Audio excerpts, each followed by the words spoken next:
Cumprimento os irmãos com a graça, a paz e a misericórdia de Deus. Hoje, dia 29 de março,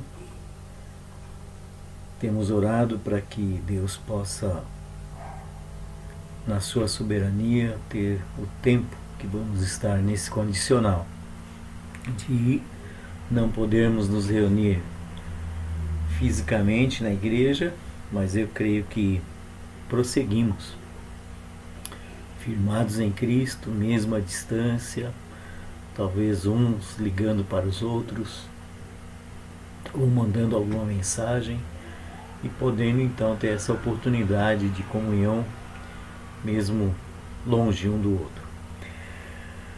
Na palavra desta manhã, o irmão pode abrir a sua Bíblia no livro de 2 Coríntios, capítulo 1, versículo 1 a 7. 2 Coríntios, capítulo 1, de 1 a 7. Então, a palavra do Senhor aqui diz assim: Paulo, apóstolo de Cristo, pela vontade de Deus, e o irmão Timóteo, a igreja de Deus que está em Corinto, e a todos os santos em toda a Acaia. Graça a vós outros e paz da parte de Deus, nosso Pai, e do Senhor Jesus Cristo. Bendito seja o Deus e Pai de nosso Senhor Jesus Cristo, o Pai de misericórdia, o Deus de toda consolação. É Ele que nos conforta em toda a nossa tribulação, para podermos consolar os que estiverem em qualquer angústia, com a consolação com que nós mesmos somos contemplados por Deus. Porque assim como os sofrimentos de Cristo se manifestam em grande medida a nosso favor, assim também a nossa consolação transborda por meio de Cristo. Mas se somos atribulados, é para o vosso conforto e salvação. Se somos confortados, é também para o vosso conforto, o qual se torna eficaz, suportando vós com paciência os mesmos sofrimentos que nós também padecemos. A nossa esperança a respeito de vós está firme, sabendo que, como sois participantes dos sofrimentos, assim o sereis da consolação. Vamos orar? Pedimos ao Pai agora por essa palavra, onde quer que chegue, Teu Santo Espírito execute a obra que é do Teu querer em cada vida, e que possamos, através dela, firmar o nosso caminhar em Cristo Jesus, apesar daquilo que somos, pecadores, mas por Tua graça e misericórdia, pecadores que avançamos para o alvo que é Jesus Cristo. E por isso nós Te agradecemos, que essa palavra abençoe, edifique, ajude, de alguma forma, faça com que Deus opere em corações desesperançados, corações tristes, corações que, nestes tempos, que humanamente falando, são de dificuldades, mas do Teu ponto de vista, o Senhor tem sempre um objetivo, um propósito. E que nós possamos, como salvos, encontrar maneiras criativas de fazer com que Jesus seja conhecido. Ajuda-nos, Senhor, a entender a Tua verdade. Em nome de Jesus. Amém.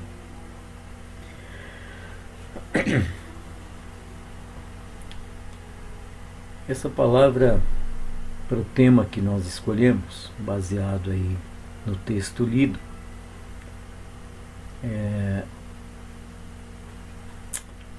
no versículo de número 3, na primeira parte, que é o título do tema: Bendito seja o Deus e Pai de nosso Senhor Jesus Cristo. Bendizer, exaltar, louvar, são palavras de ensinamento na Bíblia sobre levar, uma vez salvos em Cristo Jesus, exatamente o louvor e a adoração que só Ele merece. E pensando nessa temática de bendizer, o texto nos ajuda a nos perguntar a nós mesmos por quais razões nós bendizemos a Deus e Pai. Claramente fica para nós que o ponto de início desse caminhar é Jesus. E o nosso texto, no versículo 3, tem a própria resposta. E a resposta é o nosso tema. Bendizer a Deus é porque Ele é, como o próprio texto afirma, o Deus e Pai de misericórdias. Essa palavra misericórdia faz a gente, ou na teoria ou na prática, na teoria olhar lá no dicionário, né, o que ela quer dizer. Mas na prática são os desafios que eu e você temos nesta vida, no dia a dia. Então, uma das coisas que chama a atenção na palavra misericórdia é um sinônimo, vamos dizer assim, ternura, meiguice. Lá no Velho Testamento, no livro de 2 Samuel, capítulo 24, de 11 a 14, nós temos uma vivência de Davi, e que no contexto do que estava acontecendo ali, a palavra do Senhor traz para nós a maneira pela qual Deus encaminhou essa vivência de Davi juntamente com aqueles que o seguiam. Então, nos versos 11 a 14, era um momento difícil para Davi e seus homens, seus guerreiros. Diz a palavra, verso 11: Ao levantar-se Davi pela manhã, veio a palavra do Senhor ao profeta Gade, vidente de Davi, dizendo: Vai e dize a Davi, assim diz o Senhor, 3 coisas te ofereço, escolhe uma delas, para que ta faça. Veio, pois, Gade a Davi e lhe o fez saber, dizendo: Queres que 7 anos de fome te venham à tua terra? Ou que por 3 meses fujas diante de teus inimigos e eles te persigam?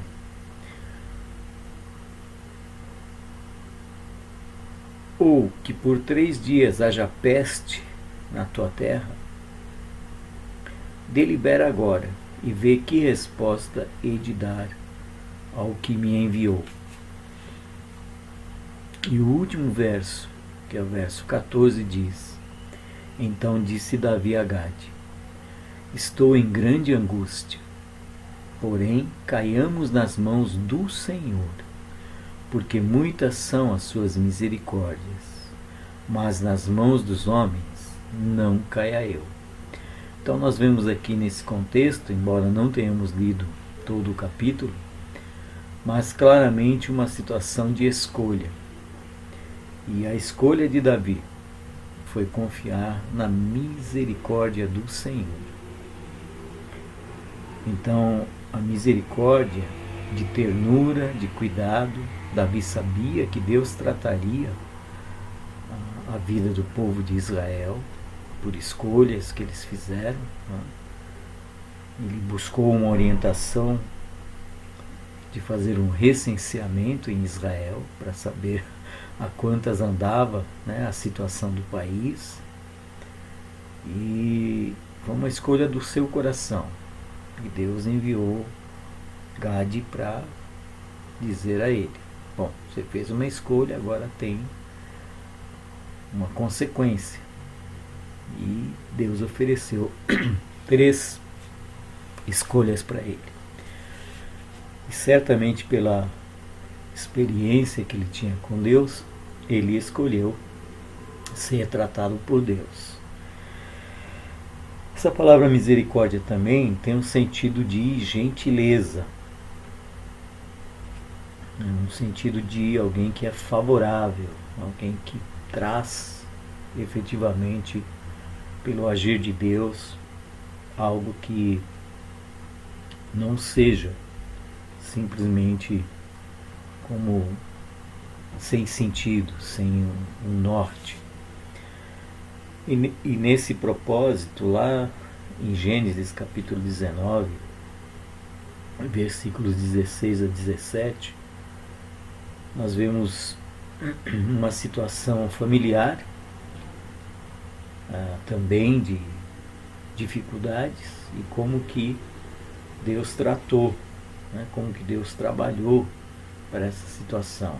Nós temos vivido nesses tempos situações carentes da misericórdia de Deus. E veja lá, se misericórdia tem esse sentido de gentileza, Salmo 117, 1 e 2 fala assim: louvai ao Senhor, vós todos os gentios, louvai todos os povos, porque muito grande é a sua misericórdia para conosco, e a fidelidade do Senhor subsiste para sempre. Aleluia! Então nós vemos aqui que Deus, sim, Ele, nesse sentido de atenção para conosco, gentileza também tem esse enquadro,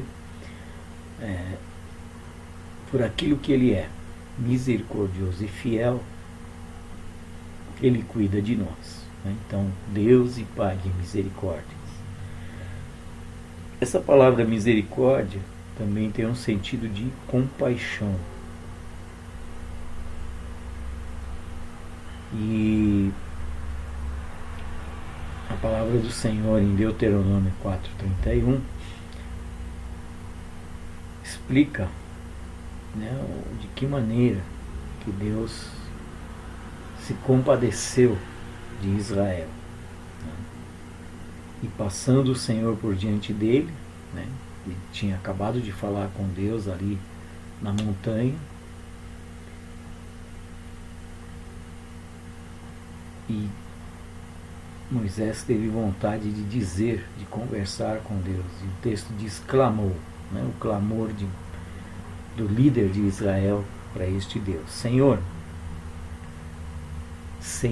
Deus compassivo, clemente e longânimo, e grande em misericórdia e fidelidade. Então nós vemos aqui que a compaixão de Deus se expressa assim soberanamente, mas se expressa por aquilo que Ele é, né? Um Deus que livra, um Deus que faz com que, quando houver necessidade de bondade, de paciência, Ele vai sim fazer isto, porque Ele é fiel. E um último sentido da palavra misericórdia, para entendermos esse Deus e Pai de misericórdias, é graciosidade, ou a graça de Deus. Lá no livro de 2 Coríntios, capítulo 1, versículo 3, a primeira parte do versículo diz assim, que foi até a nossa leitura no início, né? Bendito seja o Deus e Pai de nosso Senhor Jesus Cristo, Pai de misericórdias. Então essa misericórdia dele também tem a sua graça, o favor que não merecemos, mas que ele derrama sobre nós quando quer, como quer e aonde quer. Eu estava ouvindo o vídeo de um pastor que está com coronavírus e o filho dele compartilhou, né, como que eles estão suportando, como que eles estão aceitando esse condicional numa situação de isolamento. Isolamento porque está enfermo, isolamento porque pode estar enfermo, que é o caso, né, do filho, da mãe, e ainda assim Deus é misericordioso. E tendo esse referencial desses diferentes significados de o Deus e Pai de misericórdias, sentido de ternura, sentido de gentileza, sentido de piedade, sentido de compaixão, sentido de graciosidade, isso nos leva a versículo 4, a primeira parte, que é o segundo tema, o Deus e Pai que nos conforta. Então esse Pai, Deus e Pai de nosso Senhor Jesus Cristo, é um Deus e Pai que também opera em todo aquele que nele crê, e mesmo nos que não creem, muitas vezes ele derrama sua misericórdia e seu conforto. Então o Deus e Pai que nos conforta é porque ele trata do ser humano. Um exemplo desse tratamento, lá em 2 Samuel, capítulo 24, versículo 10, pode-se dizer que é um capítulo que revela para nós uma situação triste da vida de Davi, mas que a gente poderia chamar de no auge da dor, quando ela está insuportável, não dá mais para aguentar. A palavra do Senhor traz aqui para nós de que maneira que Deus trouxe o conforto, né, para a vida de Davi. Então no versículo 10 do capítulo 24 a palavra diz assim: sentiu Davi bater-lhe o coração, depois de haver recenseado o povo, e disse ao Senhor: muito pequei no que fiz. Porém, agora, ó Senhor, peço-te que perdoes a iniquidade de teu servo, porque procedi muito loucamente. Então, um reconhecimento de que aquilo que, como rei, ele fez, não agradou a Deus. Mas ainda assim ele podia levar aos pés do Senhor, diante do Senhor. Aqui a palavra nesse versículo não detalha, mas pelo costume, pela cultura judaica, certamente Davi se achegou a Deus em grande humildade para poder ter da parte dele o seu perdão. Pensando sobre essa questão do conforto, um outro texto que é um exemplo para nós de como Deus é maravilhoso, está lá em Neemias capítulo 9. 3 versículos. Neemias 9, do 17 ao 19. O que Neemias identificou na vida dele e na vida do povo? Desobediências. Percebeu que aí está no plural? Desobediências. Então aqui o texto diz como que Neemias identificou a situação. Uma questão foi a desobediência, mas como, vamos dizer, uma coisa amarrada na outra, né? A desobediência trouxe ali, tanto para Neemias como para o povo, um reconhecimento do que estava acontecendo, uma recusa de ouvir ao Senhor. E nesse sentido, então, no texto 17 a 19 do capítulo 9 de Neemias, ele diz assim: o que Neemias identificou nele e no povo? Recusaram ouvir-te e não se lembraram das tuas maravilhas, que lhes fizeste. Endureceram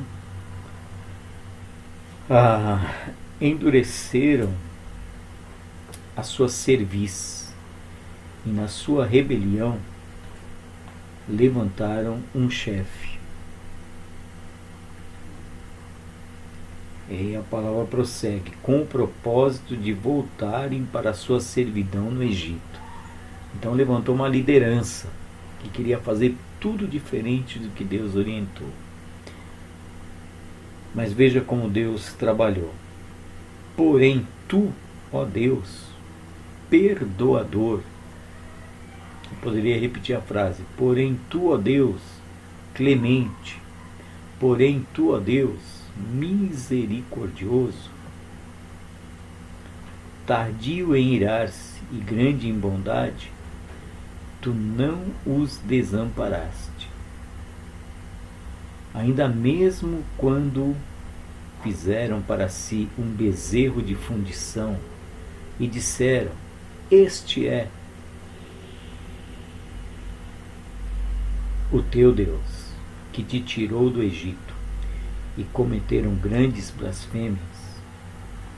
E o último verso então finaliza no ensinamento maravilhoso, tanto para o próprio Neemias como para o povo.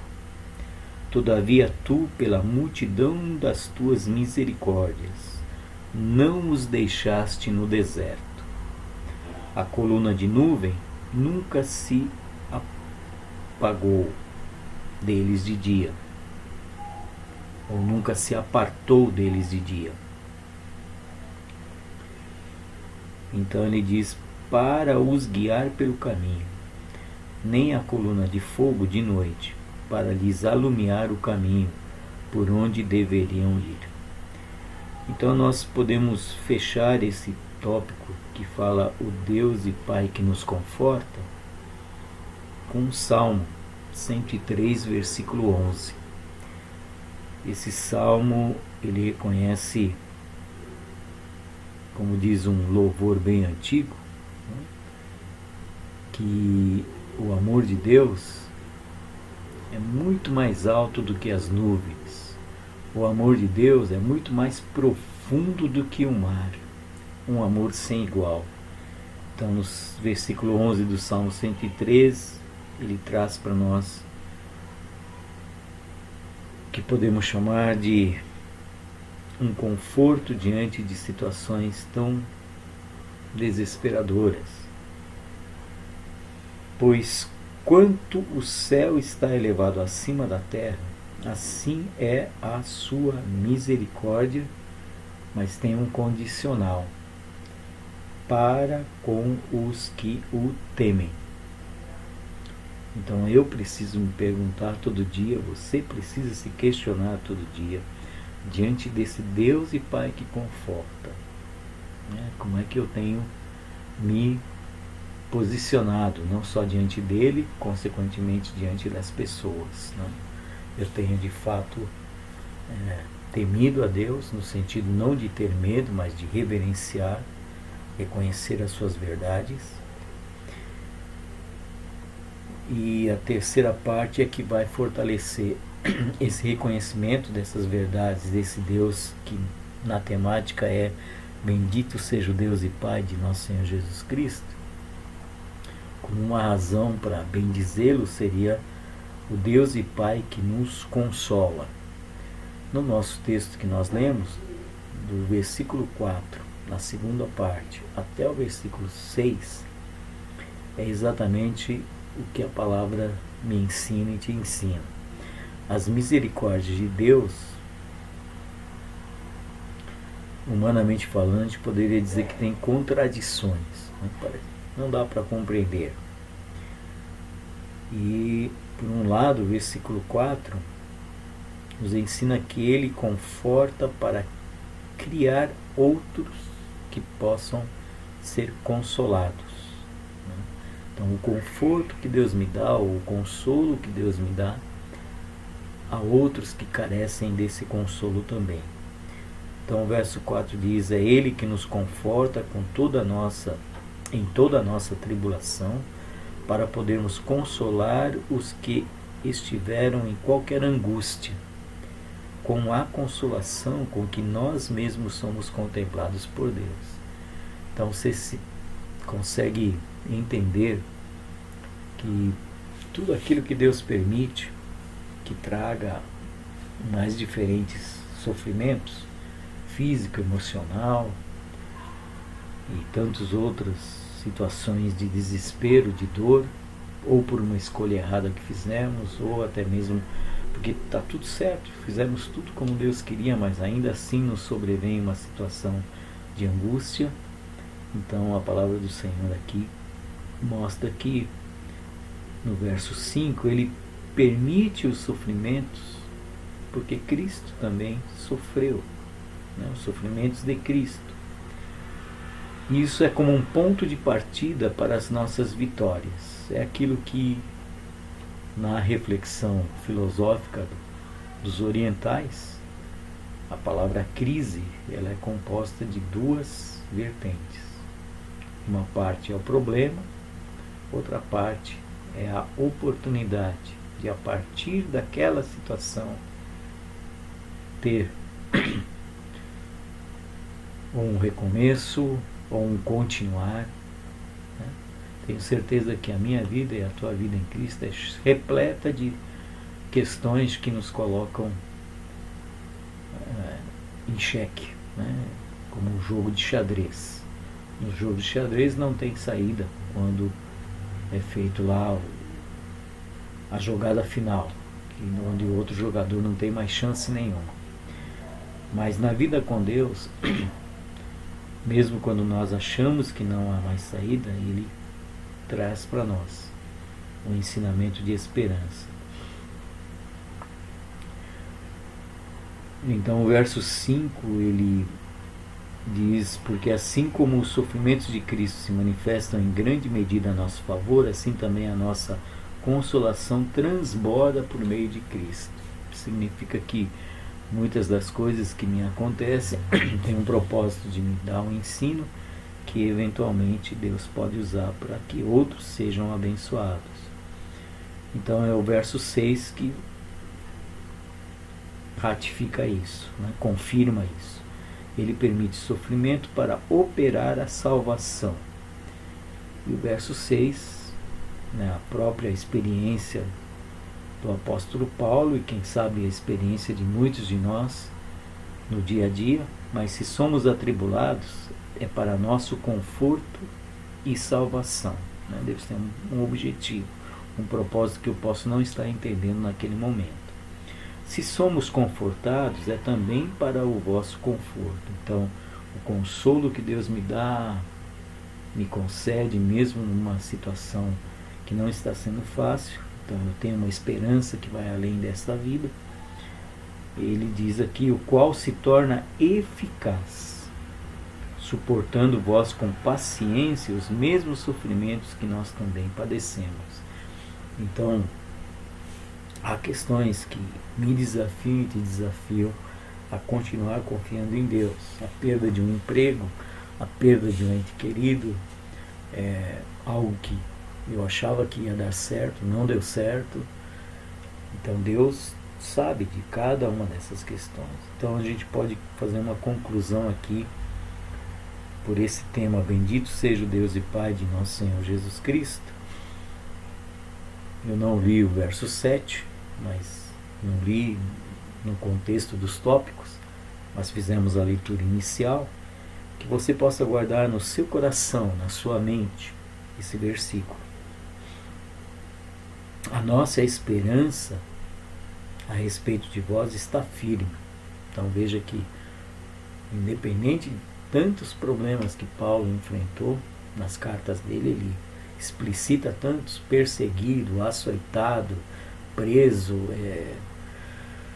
enfrentando naufrágios e tantas outras coisas, aqui com a igreja de Corinto, uma situação difícil de compreender a atitude deles, o comportamento não de todos, mas de boa parte deles, e ele precisando dar um puxão de orelhas na igreja.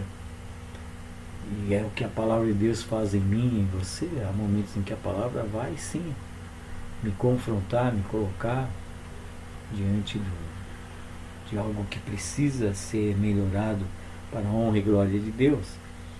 Então, quando ele diz: a nossa esperança a respeito de vós está firme, sabendo que, como sois participantes dos sofrimentos, assim também o sereis da consolação. Não perca a esperança, meu irmão. Não desanime. Né? No louvor antigo, né? Desanimados, não. Dores, tristezas podem nos vir, mas com Cristo alegres vamos sorrir. Pode ser que tenhamos que sorrir já na presença de Deus, mas também Deus pode permitir que tenhamos a alegria, que a tempestade passe e retomemos a caminhada. Então, nesse sentido, fazendo um fechamento, verso 13, o Deus e Pai de misericórdias. Então, que você se lembre que a misericórdia de Deus é eterna, tem atenção, tem cuidado para comigo, para contigo. A misericórdia de Deus também é gentil, é atenciosa. A misericórdia de Deus é piedosa, né? Tem uma atenção sem igual para nos restaurar. E tem compaixão, né? Sem igual também. Para muitos, como não tem, né, este Deus que pode até ter se achegado a Ele, mas houve rejeição. Mas se você não rejeitou a Deus, então lembre-se que Ele é um Pai de misericórdias. Ele também, pelo verso 4, a primeira parte, é o Pai que nos conforta, que traz exatamente aquilo que num determinado momento parece que não tem mais solução, mas Ele traz o conforto que nós precisamos. E esse conforto é, por um lado, assim como Davi, que fez coisas erradas, mas se arrependeu. Então, se eu fiz algo errado, disse errado, pensei errado, agi errado, eu preciso de alguma forma me arrepender e conversar, se for preciso conversar com alguém, para ter uma restauração e principalmente com Deus. Conversar com Deus para que Ele me restaure, te restaure, e pelo contexto, esse Pai que nos conforta, assim como Davi, assim como Neemias, precisaram se arrepender, e em se arrependendo tiveram da parte de Deus o que a gente chama de paz, alegria, tranquilidade, né? Não mais focando no problema, mas olhando para Ele. E esse consolo que nos dá, que é o último aspecto, né? O Deus e Pai de misericórdias, o Deus e Pai que nos conforta, o Deus e Pai que nos consola, né? Por isso nós bendizemos ao Pai de nosso Senhor Jesus Cristo, e esse consolo que traz, por um lado, um conforto para que eu console a outros, para que você console a outros, para que você fale da esperança que Cristo dá, não só porque Ele morreu na cruz, não só porque Ele ressuscitou, mas principalmente porque Ele vai voltar. Então Ele permitiu sofrimentos, né? Aqui Ele fala os sofrimentos de Cristo, mas Ele também nos ajuda a prosseguir, a avançar. Então Ele permite sofrimento para operar a salvação, né? Para que Ele seja louvado e engrandecido. Um versículo que é importantíssimo que eu e você sempre levemos em nossos corações em nossas mentes é Jeremias 31:3, que fala então desse Pai de misericórdias. De longe se me deixou ver o Senhor, dizendo: com amor eterno eu te amei, por isso com benignidade te atraí. Então é como diz o louvor, né? Esta paz que eu sinto em minha alma não é porque tudo me vai bem. Esta paz que eu sinto em minha alma é porque eu olho ao meu Senhor. Não olho as circunstâncias, não. Eu olho para Jesus, porque é Ele que, nas circunstâncias, revela um amor que opera. E se Ele me disciplina, eu preciso me lembrar que a disciplina dele também é amorosa. Tem o seu efeito para que eu e você sejamos melhores diante dele. Amém?